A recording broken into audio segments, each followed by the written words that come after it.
शुरू होती है। हम एक लड़की को देखते हैं जो समुद्र के किनारे घूम रही थी। उसे वहाँ पर एक सूटकेस नजर आता है। जैसे ही वो उसे खोलती है उसकी बदबू से उसे उल्टी आ जाती है और उसमें से किसी का कटा हुआ हाथ निकलता है। अब कहानी चली जाती है 10 साल पीछे। हम यहाँ पर जान पाते हैं ये किसका हाथ था और इसके साथ क्या हुआ था, उसकी ऐसी हालत क्यों हुई। हम मेलेनी नाम की एक लड़की को देखते हैं जो एक होटल में वेट्रेस का काम करती थी और साथ ही साथ नर्सिंग की पढ़ाई भी कर रही थी। एक दिन उसके पास एक आदमी आता है जो उसके साथ वहीं पर वेटर का काम करता था। उस आदमी का नाम बिल होता है। वो उसको अपने साथ बाहर खाने पर ले जाने का पूछता है। अब मेलेनी भी ये जानती थी कि इसकी पहले भी एक दोस्त है। ये उसके साथ फिर भी जाने के लिए तैयार हो जाती है। ये कसिनो में काफी वक्त गुजारते हैं, गेम्स खेलते हैं। बिल अब मेलेनी को अपने लिए बहुत खास समझने लगा था क्योंकि वो गेम्स में अच्छे खासे पैसे कमा रहा था। उसे ऐसा लग रहा था कि वो उसके लिए बहुत लकी है।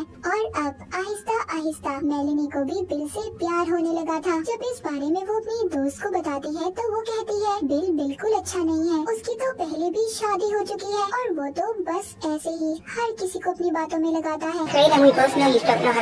पर मेलेनी कुछ भी समझने के लिए तैयार नहीं थी। कहती है मैं उसे बदल दूंगी, मेरे प्यार से वो बदल जाएगा। अब इसी तरह वक्त तेजी से गुजरने लगा था। बिल और मेलेनी दोनों एक ही घर में रहने लगते हैं। पर तभी एक दिन एक औरत मेलेनी के पास आती है। ये कोई और नहीं बल्कि बिल की बीवी थी। वो उससे कहती है मेरा हस्बैंड बिल्कुल अच्छा इंसान नहीं है, वो ऐसे ही हर लड़की को अपने प्यार में फंसाकर उनके साथ धोखा करता है। पर मेलेनी उसकी कोई भी बात मानने के लिए तैयार नहीं थी। तभी उधर बिल भी आ जाता है। ये दोनों उस औरत को वहाँ से जाने का कहते हैं क्योंकि कुछ दिन के बाद ये दोनों शादी करने वाले थे। अब इसी तरह 5 साल गुजर जाते हैं जहाँ अब इन दोनों के 2 बच्चे थे। मेलेनी एक बहुत ही अच्छे हॉस्पिटल में नर्स और बिल यूनिवर्सिटी में टीचर था। दोनों की जिंदगी बहुत ही ज्यादा अच्छी जा रही थी। पर मेलेनी को अपना घर बदलना था, पर वो तो तब हो पाता जब दोनों के पास पैसे होते। बिल ने अपनी रूटीन को अभी भी नहीं छोड़ा था। वो अब भी कसिनो में जाकर गेम्स खेलता था।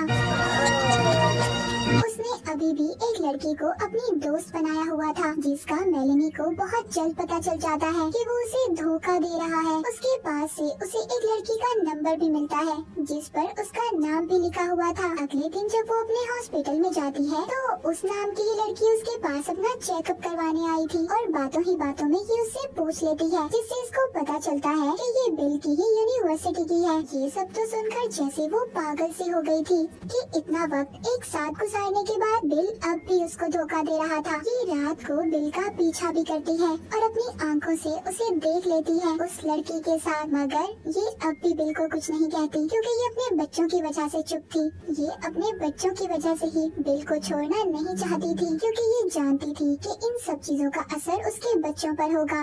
वो अपने हस्बैंड के बार बार झूठ बोलने पर तंग आ चुकी थी। रोज रात देर तक उसका इंतजार करना। पर अब वो ये फैसला करती है कि अगर बिल उसको धोखा दे सकता है तो वो क्यों नहीं। वो हॉस्पिटल में डॉक्टर से दोस्ती कर लेती है और वो सिर्फ ऐसा इसलिए करती है ताकि उसको ज़हनी सुकून मिल सके क्योंकि वो बिल की वजह से बहुत ज्यादा परेशान हो चुकी थी। पर इस बारे में बिल को तो कुछ पता नहीं था। वो कसिनो के गेम्स के चक्कर में इतना पागल हो गया था, वो गुंडों से पैसे उधार लेकर खेलने जाता था इस उम्मीद के साथ कि वो कभी न कभी सारा पैसा जीत लेगा। पर ऐसा कभी नहीं होता। उस पर इतना ज्यादा कर्ज हो चुका था कि वो अपने बच्चों की फीस तक जमा नहीं करवाता था। वो पैसे तक वो कसिनो में लगा देता था। वो हफ्तों हफ्तों तक गायब रहता था और जब मेलेनी उसको फोन करती तो वो उसका फोन तक नहीं उठाता था।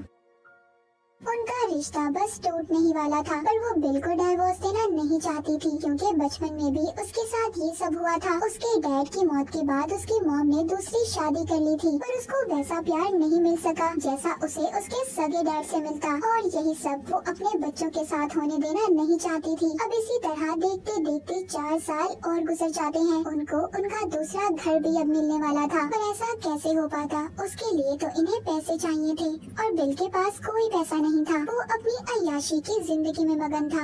एक दिन मेलेनी उस लड़की का मैसेज पढ़ती है जो बिल की दोस्त थी, जो उसके साथ उसकी यूनिवर्सिटी में भी थी। वो उसको अपने पास बुला रही थी। जब ये उसका पीछा करती है तो बिल उस लड़की को लेकर जाने ही वाला था पर ये पार्किंग एरिया से गाड़ी को दूसरी साइड पर खड़ा कर देती है क्योंकि गाड़ी की दूसरी चाबी मेलेनी के पास थी। अब जब बिल घर आता है तो उसको बहुत गुस्सा आता है क्योंकि वो जानता था कि ये काम मेलेनी ने किया है। वो उस पर चिल्लाता है, उसे मारने भी वाला था। Damn car!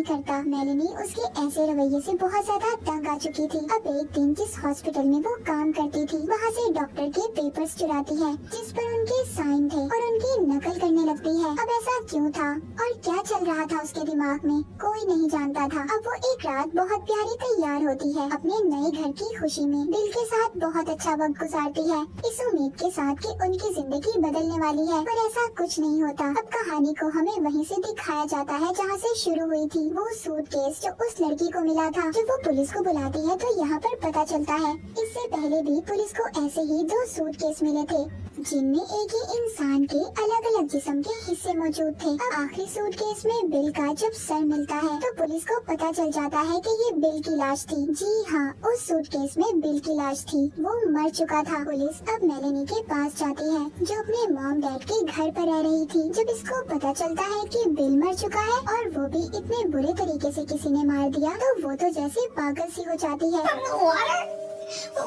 अब जब पुलिस इस केस की छानबीन करती है जिसके बाद कुछ अलग बातें सामने आती हैं। कुछ वक्त पहले इनकी जिंदगी में क्या हुआ था मेलेनी पुलिस को बताती है, कहती है हम लोग नया घर लेने वाले थे जिस पर बिल बिल्कुल खुश नहीं था। हम दोनों में झगड़ा भी हुआ, उसने मुझ पर हाथ भी उठाया जिसके बाद अपना सामान पैक करके घर से चला गया। वो बताती है मुझे ऐसा लगा हमेशा की तरह अपने किसी दोस्त के पास गया होगा। मैं उस आदमी के साथ नहीं रहना चाहती थी, इसीलिए मैंने उससे अलग होने का फैसला किया। पुलिस को ये सब बातें बताने के बाद मेलेनी डॉक्टर के पास आती है। हॉस्पिटल में वो डॉक्टर को बताती है कि मैं अब बिल के साथ और नहीं रहना चाहती क्योंकि वो अच्छा आदमी नहीं है। डॉक्टर उसकी बातों पर हैरान था क्योंकि कुछ दिन पहले उसने उससे कहा था कि मैं अपने बच्चों का बचपन खराब नहीं करना चाहती। दूसरी तरफ पुलिस भी इस केस की छानबीन शुरू कर देती है। तभी पुलिस को पता चलता है कि मेलेनी ने जो कुछ भी बता रही थी कि सब कुछ उसने बिल के गायब होने के बाद किया। जब पुलिस उसके घर की तलाशी लेती है तो वैसा ही उन्हें एक और सूटकेस मिलता है। पूछने पर ये बताती है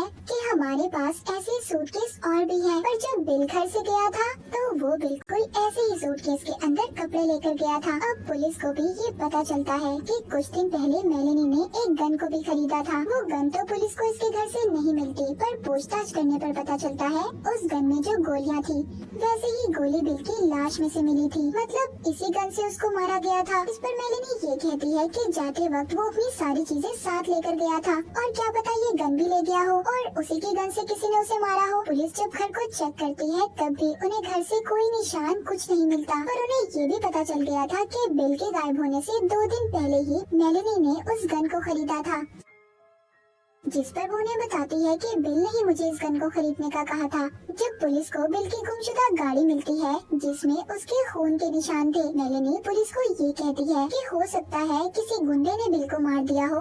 वो अक्सर पैसे उधार लेता था पर पुलिस को ऐसा नहीं लगता। वो कहते हैं कि पैसों के पीछे कोई किसी को इतनी बेरहमी से क्यों मारेगा। और फिर लाश को भी तो छुपाने की कोशिश की गई है कि किसी ऐसे इंसान का काम है जो बिल से बहुत ज्यादा नफरत करता था और उसके दिल में उसके लिए बेइंतहा गुस्सा था। बिल की बहन को भी यही सब लग रहा था कि मेलेनी ही थी जो उससे सबसे ज्यादा नफरत करती थी। वो सारी बात जाकर पुलिस को बता देती है कि मेलेनी और बिल के दरमियान क्या चल रहा था।